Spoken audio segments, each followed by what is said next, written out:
আজ আপনাদের সঙ্গে রূপচাঁদা মাছের রেসিপি শেয়ার করব। আর এই মাছটির ওজন হলো 1.5 কেজি। তো প্রথমে মাছের আঁশগুলো ছাড়িয়ে নিচ্ছি।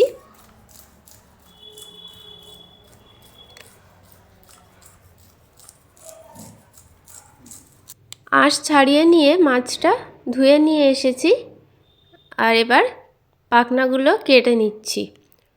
মাছটা বেশ বড়, পাখনাগুলো বেশ শক্ত, কাটতে বেশ সময় লাগবে।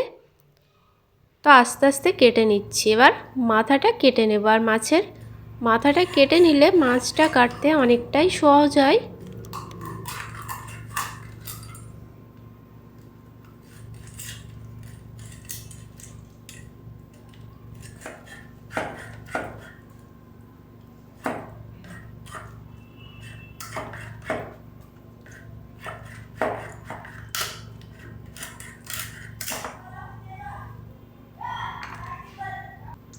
এবার লেজের দিকটা কেটে নিচ্ছি।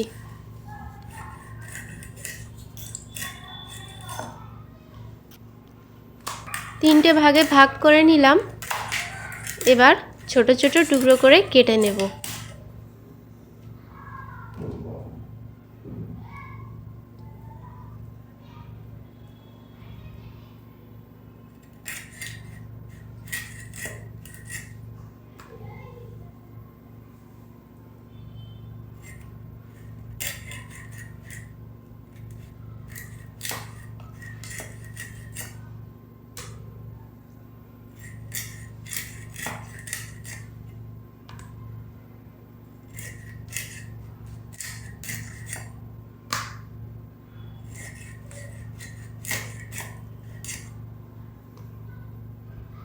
মাছগুলো সব কেটে নিয়েছি। আর অনেকটাই মাছ হয়েছে। এবার খুব ভালোভাবে ধুয়ে নিয়ে আসব।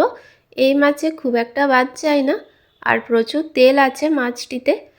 তো খুব ভালোভাবে ধুয়ে নিয়ে এসেছি। আর এতটা মাছ রান্না করব না, অল্প কিছু মাছ রান্না করব, বাকি মাছগুলো ফ্রিজে রেখে দিয়েছি। তো এবার লবণ আর হলুদ মাছের সঙ্গে খুব ভালোভাবে মিশিয়ে নিচ্ছি।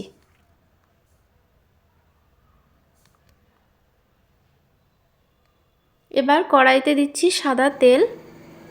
তেলটা গরম করে মাছগুলো ভাজতে দিচ্ছি একে একে।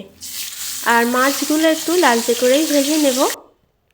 আর মাছ ভাজতে ভাজতে মশলাটা করে নিচ্ছি। এখানে গোটা জিরে, গোটা ধনে আর শুকনো লঙ্কা বেটে নিয়েছি। তারপর টমেটো গ্রেট করে নিয়েছি। আর এদিকে মাছ ভাজা হয়ে গেছে।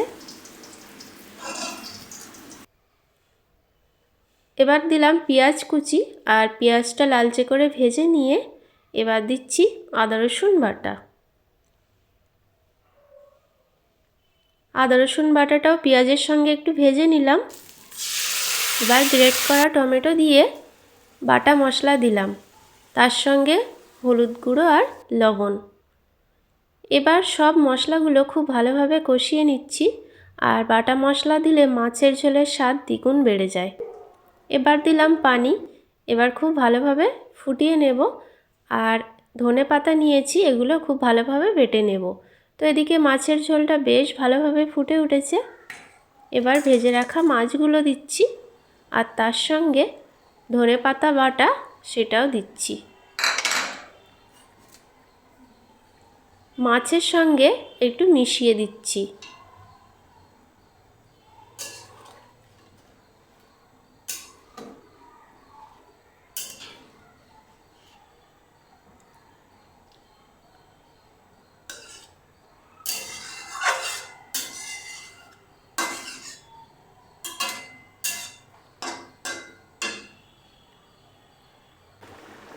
এবার বেশ কিছুক্ষণ এভাবে রান্না করে নেব। তো আমাদের রূপচাঁদা মাছের ঝাল একদম তৈরি। এবার গরম গরম পরিবেশন করব। তো আজকের ভিডিওটি এ পর্যন্তই। ভিডিও ভালো লাগলে লাইক, কমেন্ট ও শেয়ার করবেন। আর আমার চ্যানেলটি সাবস্ক্রাইব করবেন। তো সবাই ভালো থাকবেন, সুস্থ থাকবেন।